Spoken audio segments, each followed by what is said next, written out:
안녕하세요. 제가 미국 여행을 가게 되었어요. 유학할 땐 정말 많이 돌아다녔는데 코로나 팬데믹에 오랜만에 가려니 많이 기대되고 또 준비해야 될 것들도 몇 개 있더라고요. 당장 내일이 출발인데 이번엔 다녀와서 재밌는 여행 내용을 영상으로 담아 업로드해보려 합니다. 그리고 이 영상에서는 여행 가시는 분들이 잘 알지 못하는 지역 맛집과 장소들, 그리고 렌트카나 미국 내에서 비행기로 이동 등 어려워하시는 것들에 대한 정보를 몇 장 안 되지만 제가 직접 찍은 사진들을 곁들여 설명해 보려 합니다. 보고 참고하시면 미국 여행 준비가 많이 수월해지실 거예요. 우선 여행지를 선정하셔야겠죠. 동부는 뉴욕이나 플로리다 쪽을 많이 가실 거고, 서부는 위쪽에 있는 시애틀, 샌프란시스코, 로스앤젤레스, 라스베가스와 오른쪽에 있는 그랜드 캐년, 엔텔러 캐년, 브라이스 캐년 등을 묶어서 많이 고려하실 거예요. 저는 서부 쪽이 더 좋았어서 이쪽에 비중을 두려 합니다. 시애틀을 잠시 후 훑어보면 한 곳 오시죠. 정말 아름답습니다. 런던 아이 같은 관람차도 있고요.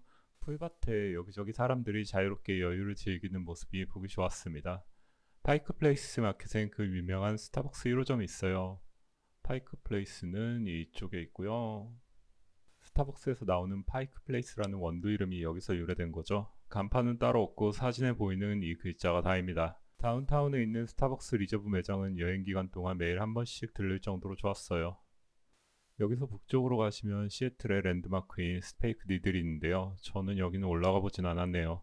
그 아래 있는 치올리 가든이라는 전시관이 있는데 여기가 너무 좋았어요. 치올리가 만든 유리 공예들을 전시해 놓은 곳인데 사진에 보이는 좌측에 저 식물같이 보이는 건 역시 유리 공예입니다. 라스베가스 벨라지오 호텔 로비 천장에 매달려 있는 이 수많은 유리꽃들을 많은 분들이 아실 텐데요. 이건 역시 치올리의 작품입니다. 너무 예뻐서 하나 사가려고 가격을 보니 꽃 하나에 몇백만 원 하더라고요. 아무튼 이 전시관에 실내, 실외에 걸쳐 수많은 작품들이 있었는데 너무 좋았습니다. 다음으로 샌프란은 제가 초등학생 때 다녀와서 기억이 거의 없네요. 꽃이 있는 구불구불한 언덕 정도? 이번에 다녀와서 소개를 해보도록 하겠습니다. 그 다음 라스베가스는 메인스트립 주변에 유명한 호텔들이 굉장히 많은데 타 지역에 비해서는 호텔 가격이 많이 저렴한 편이에요. 호텔 수익이 숙박보다는 호텔에 있는 카지노에서 더 나오기 때문에 자기네 호텔로 묵게 하기 위해서입니다. 이 카지노는 흡연이 가능해서 대체로 로비 전체에 담배 냄새가 많이 나기에 임산부분들께서는 고려해서 카지노가 없는 호텔을 선정하시는 게 좋을 것 같습니다. 저는 개인적으로 가성비는 MGM 그랜드 호텔로 제일 저렴한 기간에는 40불까지도 했었고요. 여기는 MGM 호텔 홈페이지에서 회원 가입하시고 인터넷으로 직접 예약하시는 게 가장 저렴합니다. 만족도는 벨라지오 옆에 있는 코스모폴리탄 파운틴 뷰 룸이었습니다. 영화에 많이 나오는 벨라지오 분수 있잖아요. 잠시 보시면 이게 벨라지오 호텔을 위한 게 아니더라고요. 코스모폴리탄 파운틴 뷰룸에서 내려다보면 이렇게 분수가 한눈에 보이는데 정말 좋았습니다. 심지어 테라스도 있고요. 베가스에는 3대 쇼인 르레브, 오쇼, 카쇼가 있는데 르레브 하나만 보셔도 좋을 것 같습니다. 저는 카쇼를 볼 땐 졸았어요. 그리고 말씀드린 그랜드 캐년, 엔텔로 캐년 등을 묶어서 볼 수 있는 현지 여행 상품이 많은데 저한텐 가격이 너무 비쌌습니다. 혼자 하는 여행이라면 이 상품도 좋겠지만 운전을 힘들어하지 않는 사람들과 여행을 갔다면 차를 렌트해서 둘러보는 게 훨씬 낫지 않나 생각합니다. 한국의 티맵 카카오네비 같은 게 미국에서는 구글맵 어플을 이용한 내비게이션인데요. 구글맵에서 목적지를 검색해서 그곳까지 안내를 누르면 현재 위치에서 바로 내비게이션을 시작할 수 있습니다. 따라서 스테이트 간 운전을 하실 거라면 구글맵 오프라인 지도 다운로드가 필수입니다. 핸드폰 구글맵 어플의 지도 영역을 설정해서 통신이 안 되더라도 사용할 수 있게 다운로드하는 방법인데요. 인터넷이 없어진 상태에서 구글맵을 이용한 내비게이션은 어플을 켜놓은 상태에서 건드리지 않는다면 안내는 계속되지만 실수로 종료를 해버리면 목적지 설정 자체가 불가능하기에 내비게이션으로 사용이 불가능합니다. 저는 이것 때문에 여러 번 패닉이 됐었어요. 길 가는 사람 붙잡고 물어보면서 가는데 정말 힘들었습니다. 또 그랜드 캐년 안에서도 대체로 핸드폰 통신이 잡히지 않기 때문에 저는 입구 안내소에 돌아가서 지도를 구해 펴놓고 운전했었습니다. 여기서부터는 이번 저의 여행 루트예요. 우선 LA로 시작할 거고요. 베버리힐즈에 있는 로데오 거리를 제일 먼저 갈 거예요. 여기는 온갖 명품 매장들이 있을 뿐만 아니라 길에서 슈퍼카들을 원없이 볼 수 있는데요. 영화 포드 vs 페라리에서 나오는 포드 차량 있잖아요. 이게 GT40이라는 모델인데 2012년 미국 경매에서 123억 원에 낙찰됐었어요. 최근 도산대로에 나타나 사진 찍는 인파들로 도로가 마비되었다는 라페라리도 17억인 거에 비하면 말도 안 되는 가격이죠. 이런 포드 GT40, 부가티, 롤스로이스와 같은 차들이 아무렇지도 않게 돌아다니는 곳이 베버리 hils입니다. 그리고 그리피스 천문대에 갈 계획이에요. 저는 LA 갈 때마다 라라랜드를 보고 갔는데 그 영화 주인공 둘이 공중을 떠다니던 곳이죠. 이곳에서 보는 야경도 훌륭한데 꼭 밤에 가셔야 분위기가 정말 좋습니다. 왜 외국인들이 한국 드라마를 보고 한국에 오는지 알 것 같아요. 와이프님께서 해변을 사랑하셔서 베니스, 산타모니카, 라구나 비치도 갈 계획이고요. 너무나도 좋아하는 게티 센터에도 갈 거예요. 여기는 산 위에 있어서 도시를 내려다보는 뷰도 훌륭하고 건물들도 웅장합니다. 제가 제일 좋아하는 18세기 인상파 화가 모네의 작품도 몇 점 있는데 그 앞에서 2, 30분을 서 있었습니다. 직원한테 문의해봤는데 잔디밭에 들어가도 된다길래 두 번째인가 갔을 때는 돗자리도 들고 가서 잔디밭에서 책도 읽었습니다. 읽다가 잠깐 잠들었는데 소풍 온 유치원생들이 제 위에서 뒹굴면서 저를 깨웠었어요. 다음으로 더 브로드는 앤디 워홀, 키스 헤링, 그리고 제가 제일 좋아하는 로이 리히텐슈타인 등의 작품들이 있는 팝아트 미술관입니다. 1층에는 번호표를 뽑고 들어갈 수 있는 이곳도 있었는데 코로나 이후로 운영을 중단하는 것 같아요. 그리고 디즈니랜드는 역시 빼놓을 수 없죠. 아울렛을 좋아하신다면 가장 많은 브랜드와 상품이 있는 데저트즈 프리미엄 아울렛이 제일 좋습니다. LA 다운타운에서 2시간 반 정도 걸렸던 것 같은데 혼자 가시기에 거리가 부담되신다면 네이버 카페 중에 미국 여행 디자인이라는 곳에서 동행을 구하기도 하던데 요즘엔 어떤지 모르겠네요. 다음으로 애리조나주에 있는 피닉스를 들를 건데 근처에 제가 정말 좋아하는 세도나라는 곳이 있어요. 세계 곳곳에 볼텍스라고 지구의 기운이 강하게 나오는 지점이 있는데 전 세계 21곳 중에 세도나에만 4곳이나 모여있다고 합니다. 갈 때마다 좋은 기운을 받고 오는 기분이에요. 땅이 대체로 붉은 빛이라 진기한 풍경을 볼 수 있습니다. 성십자가 성당도 아름답고요. 피닉스에서 차로 2시간 반 정도가 걸리는데 저는 어쩌다 보니 비행기 면허가 있어 피닉스에서 4인 승경 비행기를 빌려서 다녀올 예정입니다. 그 외에는 유학했던 곳이라 제겐 곳곳에 많은 추억이 있어 자주 가던 곳들을 방문할 예정입니다. 피닉스 자체가 날씨가 좋아 요양으로 많이 머무는 곳이에요. 운동선수들도 전지훈련으로 많이 오고요. 골프 치러도 많이 오세요. 자세한 건 다녀온 다음에 얘기하도록 하겠습니다. 그 다음 샌프란에서는 롬바드 스트리트, 다운타운, 골든게이트, 소살리토, 레드우드를 갈 거고 제가 술은 못하지만 와인으로 유명한 나파밸리 친구네 집에서도 며칠 머물 예정입니다. 여기서도 경비행기를 대회 금문교 위를 한 바퀴 날고 예정이에요. 그리고는 다시 LA로 돌아와서 산타모니카 해변에 있는 숙소에서 머물면서 유니버셜 스튜디오를 제외하곤 요양할 계획이고요. 디즈니랜드나 유니버셜 스튜디오에 가실 예정이시라면은 미리 밟거나 하시는 게 좋으신데요. 구글에 가셔가지고 디즈니랜드 검색하셔가지고 오피셜 사이트로 들어가신 다음에 크리에이트 어카운트 계정이 없으시다면은 크리에이트 어카운트로 계정을 만드시고 나서 파크 앤 티켓으로 가셔서 테마파크 티켓이 있어요. 이때 보시면 날짜 하루만 방문하실 예정이면 하루로 하면 되고 이틀 연속이면은 이틀을 선택하시면 될 거고요. 저는 하루로 해보겠습니다. 10살 이상의 어른 2명.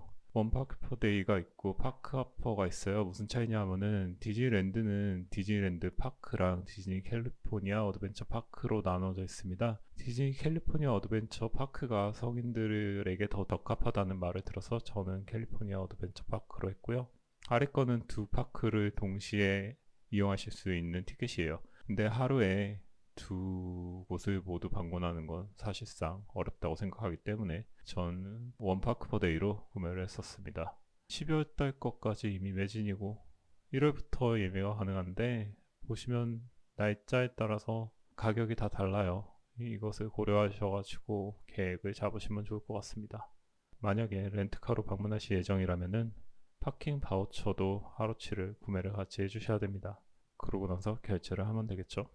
그 다음 유니버셜 스튜디오도 별로 다른 건 없지만 저 LA 쪽에 갈 거니까 헐리우드 로스앤젤레스 선택을 해주시고 마찬가지로 바이 티켓 원데이 티켓의 종류가 여러 가지가 있어요. 위에 거 2개는 캘리포니아 주민을 위한 티켓으로 가격이 좀 더 저렴한데 저희는 캘리포니아 주민이 아니기 때문에 원데이 제너럴 어드미션이나 유니버셜 익스프레스, VIP 익스피리언스 중에 하나를 선택하시면 되는데 차이가 뭐냐 하면은 원데이 제너럴 어드미션은 그냥 자유용권이라고 생각하시면 돼요. 가가지고 놀이기구마다 줄을 서서 타시면 되고 유니버셜 익스프레스는 얘는 만약에 사람이 많을 경우에 각 놀이기구당 한 번씩 익스프레스 액세스가 가능해요. 그 익스프레스 라인은 줄 서는 데가 따로 있거든요. 별로 사람이 없고요. 그쪽을 통해서 탈 수 있지만 놀이기구당 한 번씩 가능한 티켓입니다. VIP는 제가 살펴봤었는데 뭐 이것저것 추가되는 게 많고 놀이기구 횟수에 제한 없이 익스프레스 액세스가 가능하다고 그러는데 저는 이것까지는 필요 없어가지고 유니버셜 익스프레스로 결제를 했습니다. 사실 평일에 오픈하자마자 가면은 원데이 제너럴 어드미션만 가지고도 타는데 큰 지장은 없습니다. 대체로 둘 중에 더 필요하다고 생각하시는 것을 골라가지고 결제를 하시면 됩니다. 그래도 마찬가지로 날짜에 따라 금액 차이가 꽤 나요. 이 방법으로 미리 결제를 하시면은 이메일로 티켓이 발행되고 나중에 가서 그 이메일을 보여주면은 입장하실 수 있습니다. 다음으로 준비할 서류에 대해 살펴볼게요. 뭐 항공권은 알아서 잘 구하실 거라 믿어요. 다만 마일리지 사용하실 분들은 서두르는 게 좋을 것 같습니다. 제가 내년 유럽 비즈니스 클래스를 살펴봤었는데 마일리지 항공권은 벌써 거의 다 매진됐더라고요. 코로나 관련 서류는 대한항공 홈페이지에 나와 있어요. 밑으로 내리면 코로나19 업데이트 센터에 가시면은 출입국 규정, 미국 갈 거니까 미주 선택해 주시고 보시면 서류가 뭐뭐 필요한지 나와 있습니다. 백신 접종 증명서, 코비드19 음성 확인서, 종이 또는 전자사본, 미국 질병통제센터 요구서 약서, 로스앤젤레스 도착 승객은 트래블러 폼 사전 작성 필요. 이렇게 서류가 필요한데 혹시나 업데이트 되었을지 모를 최신 정보를 알고 싶으시다면 CDC 홈페이지에 가면 자세히 나와 있습니다. cdc.gov에 가셔서 코로나 바이러스 디지즈 2019 클릭하시고 왠지 모르겠지만 UOS에 나와 있어요. UOS를 가셔가지고 트래블 언어를 한국어로 바꾸실 수 있습니다. 국제 여행을 클릭하시면은 시민권제가 아니고요. 주의사항에서 쭉 나와 있고 밑에 보시면 미국으로 여행하기 전 백신 접종 증서 그리고 검사 우리가 흔히 알고 있는 PCR 검사가 여기에 해당되고요. 연락처 정보는 뭐 항공사에서 받겠죠. 서류, 비자 요즘에는 이스타로 대응할 수 있으니까 이스타 사전 승인을 다 받아야 합니다. 이스타를 이곳에 가가지고 신청해 주시면 되고요. 미국으로 여행하는 도중 마스크를 끼고 다녀라. 뭐 당연한 얘기입니다. 이와 같은 내용들을 여기서 확인하실 수가 있습니다. 다시 위쪽으로 올라가시면은 검사에서 백신 접종 완료자의 경우 백신 접종 증명서 및 여행 전 3일 이내 실시한 코비드19 검사 음성 결과 증서가 필요하다고 나와 있는데 저는 비행기 탑승 이틀 전에 검사를 받고 하루 전에 결과 증서를 받을 생각으로 이틀 전에 가서 검사를 받았어요. 어디서 받을지 여기저기 알아보다가 예전엔 보건소에서 받아가지고 그 증서만 영문으로 번역해가지고 가는 경우도 있다 그랬는데 요즘에는 그게 사용할 수 없다고 하는 얘기들도 있어가지고 양지병원에 가가지고 아예 영문 증명서로 검사를 받고 증서를 받았습니다. 양지병원은 신림역 쪽에 1번 출구에 근처에 있는데 이쪽에 응급의료센터 바로 앞 주차장에 검사 센터를 만들어 놨더라고요. 우선 인터넷으로 예약을 하셔야 되고요. 양지병원 홈페이지에 가셔가지고 메인 페이지에 보시면 아래 선별진료소 예약 이곳에 핸드폰 번호를 적고 예약을 하신 다음에 가셔서 이쪽에 사진에 나와 있는 것처럼 안에 바로 오른쪽에 키오스크가 있어요. 거기서 등록을 한 순서대로 검사를 받을 수 있습니다. 8시 반에 예약을 했는데 가서 20분 정도 기다리다가 9시가 넘어가지고 검사를 받았습니다. 검사 결과는 원래 하루가 걸린다는 얘기가 있어가지고 다음날 받을 거 예상했었는데 한 5시간 뒤쯤 문자가 오더라고요. 결과가 나왔다고. 문자를 받고 바로 가서 당일에 검사와 증서 모두 받을 수 있었습니다. 검사를 받은 뒤 나중에 증서를 받으러 가실 때는 여권을 꼭 지참하셔야 합니다. 다음으로 맛집은 제가 출국까지 시간이 얼마 남지 않아서 다음에 다시 얘기하도록 하고요. 숙소는 에어비앤비나 호텔스닷컴, 아고다 등과 같이 많이들 아시는 사이트를 통해 예매를 해도 되는데 아멕스 플래티넘 이상 등급의 신용카드를 가지고 계신 분들은 신용카드사를 통해 FHR이라는 호텔 예약 서비스를 이용하실 수 있습니다. 이를 통해 예약 시 제휴된 호텔에서 무료 조식 및 호텔 내에서 사용 가능한 $100 바우처를 받으실 수 있고 몇 곳은 추가 무료 숙박이나 룸 업그레이드를 제공해 주는 곳도 있으니 꼭 아멕스가 아니더라도 플래티넘 등급 이상의 카드를 소지하신 분들은 카드사를 통해 문의해 보시면 좋을 것 같아요. 미국 내 이동수단으로 택시를 이용하실 분들은 한국의 카카오 택시와 같은 대표적인 서비스로 우버 그리고 리프트라는 서비스가 있습니다. 두 업체 모두 같은 방식으로 이용할 수 있지만 두 곳의 가격이 이용할 시간에 따라 달라서 저는 그때그때 비교해 싼 회사를 이용합니다.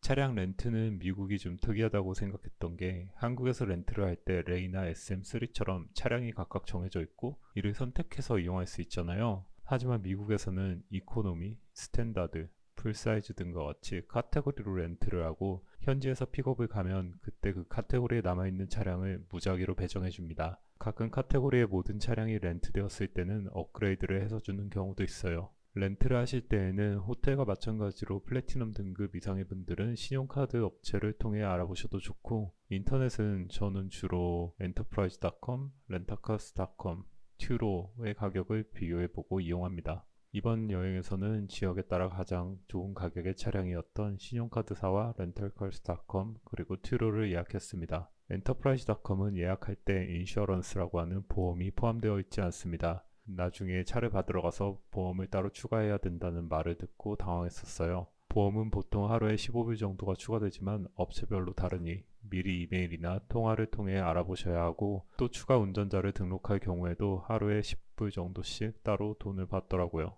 렌탈카스닷컴은 여러 보험 회사들의 가격을 비교해 주는데요.